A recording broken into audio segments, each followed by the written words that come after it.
నాకు ప్రాణభిక్ష పెట్టింది వెంకటేశ్వర స్వామి.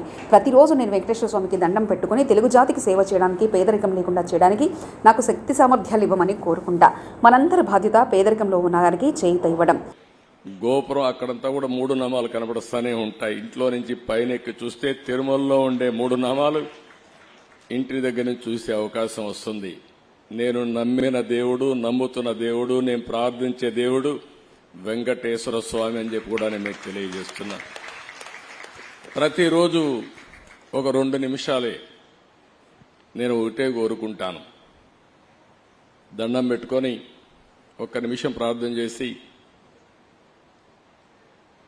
ఇప్పుడు ఒకసారి చూస్తే నాకు ప్రాణ భిక్ష పెట్టింది కూడా వెంకటేశ్వర స్వామి. అదొక మిస్టరీ కూడా.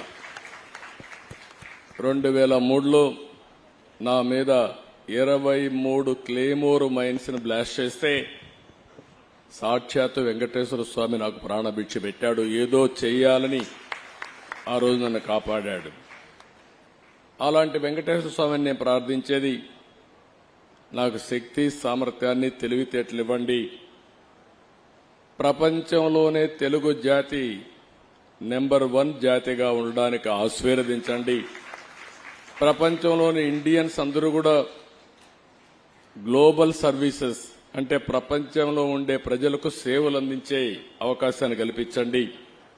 ఈ దేశంలో పేదరికం లేని సమాజం, అందుకే ఇటీవల నేను మాట్లాడుతున్నా జీరో పావర్టీ.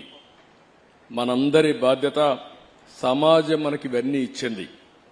ఈరోజు నేను ఒక ముఖ్యమంత్రిగా ఉన్నా, రమణ గారు former chief justice of India అయినా, లేకపోతే వేదిక పైన ఉండే పెద్దలు కొంతమంది మంత్రులైనా, ఇక్కడికి ఉండేవాళ్లు వివిధ రంగాల్లో బ్రహ్మాండంగా రాణిస్తున్నా, ఇది మనకు సమాజమే ఈ అవకాశం ఇచ్చింది. అలాంటి సమాజంలో పేదరికాన్ని, అందుకే నేను ఒక స్లోగన్ తీసుకున్నా, zero poverty nation, zero poverty state, zero poverty village. మనందరి బాధ్యత కావాలి.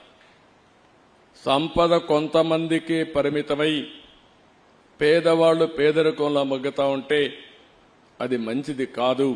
ఈ విషయం మనం గుర్తుపెట్టుకోవాల్సిన అవసరం ఉంది.